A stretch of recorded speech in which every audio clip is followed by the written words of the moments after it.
हूं अंकुर और आप देख रहे हैं सत्यहिंदी.com। हमें खुशी इस बात की है कि आप हमारे सभी प्रोग्राम्स को पसंद कर रहे हैं और आपसे हमारा रिश्ता मजबूत हुआ है। और इस रिश्ते को और मजबूत करने के लिए डिस्क्रिप्शन में दिए गए लिंक पर क्लिक करिए, जिससे हमारा रिश्ता और मजबूत होगा।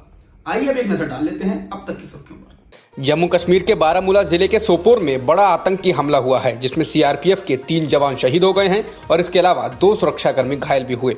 आतंकियों ने सोपोर में सीआरपीएफ और पुलिस की ज्वाइंट नाका पार्टी पर हमला किया। इससे पहले शुक्रवार को आतंकवादियों ने जम्मू कश्मीर के पुलवामा जिले के नेवा में सुरक्षा बलों पर हमला किया था और सीआरपीएफ और पुलिस के संयुक्त कैंप को निशाना बनाया था।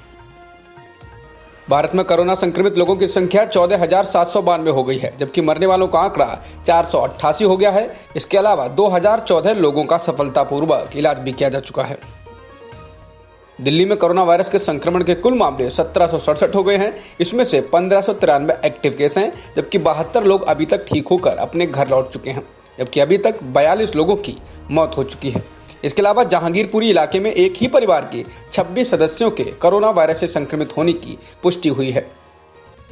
दिल्ली के सीएम अरविंद केजरीवाल ने कहा है कि कोरोना वायरस के खिलाफ लड़ाई लड़ते हुए अगर किसी भी पुलिसकर्मी, फायरमैन, सिविल डिफेंस में शामिल लोगों की जान जाती है तो दिल्ली सरकार उनके परिजनों को 1 करोड़ रुपए की सहायता राशि देगी। इससे पहले केजरीवाल ने डॉक्टर और मेडिकल स्टाफ के साथ कुछ अनहोनी होने पर 1 करोड़ रुपए की सहायता राशि देने का ऐलान किया था। कांग्रेस के अंतरिम अध्यक्ष सोनिया गांधी ने पूर्व प्रधानमंत्री मनमोहन सिंह की अध्यक्षता में एक सलाहकार समूह का गठन किया है। ये समूह कोरोना वायरस पर सरकार को सुझाव देने से लेकर आम जनों को हो रही दिक्कतों पर विचार करेगा। इस समूह में 11 सदस्य हैं। स्वास्थ्य मंत्रालय के संयुक्त सचिव लव अग्रवाल के मुताबिक एक सकारात्मक ट्रेंड नोट किया गया है। वो है कि 23 राज्यों के 47 जिलों में बीते 28 दिनों में कोई मामला नहीं आया है। ये वो जिले हैं जहां पहले पॉजिटिव मामले आए थे। इसके अलावा 12 राज्यों में 22 अन्य ऐसे जिले हैं जहां बीते 2 सप्ताह में कोई नया मामला सामने नहीं आया है। लव अग्रवाल के मुताबिक कोविड-19 की वजह से भारत में हुई कुल मौतों में से 75.3% लोग 60 साल से अधिक उम्र के हैं। इसके अलावा कोरोना वायरस से मारे गए कुल लोगों में से 83% लोग ऐसे थे जिनमें पहले से कोई बीमारी थी। उत्तर प्रदेश के बाद अब छत्तीसगढ़ सरकार ने भी राजस्थान के कोटा में रह रहे बच्चों को वापस लाने का फैसला किया है। राज्य सरकार ने हर जिले में कोटा में पढ़ रहे बच्चों के अभिभावकों को आवेदन देने के लिए कहा है। छत्तीसगढ़ सरकार ने यह पहल ऐसे समय में की है जब बिहार और झारखंड बच्चों को कोटा से लाए जाने के उत्तर प्रदेश सरकार के फैसले का विरोध कर रहे हैं।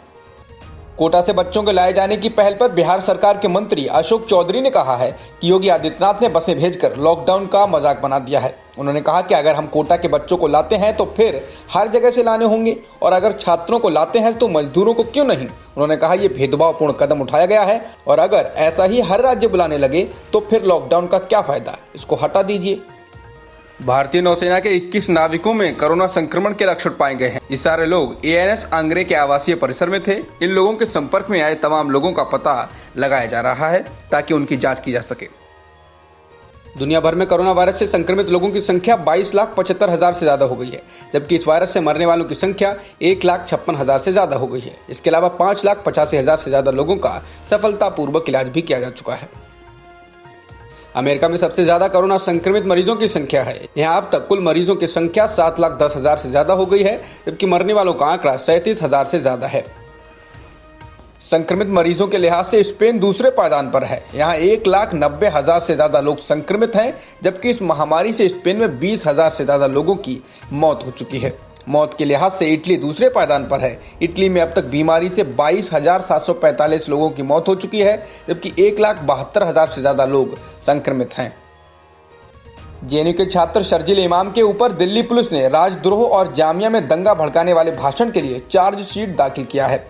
शर्जील इमाम ने नागरिकता संशोधन कानून के खिलाफ चल रहे विरोध प्रदर्शन के दौरान 15 दिसंबर 2019 को यह भाषण दिया था। पुलिस का आरोप है कि उनके भाषण के बाद जामिया के इलाके में हिंसा भड़की थी। अब तक की खबरों में इतना ही। बाकी खबरों के लिए बने रहिए सत्यहिंदी.com के साथ।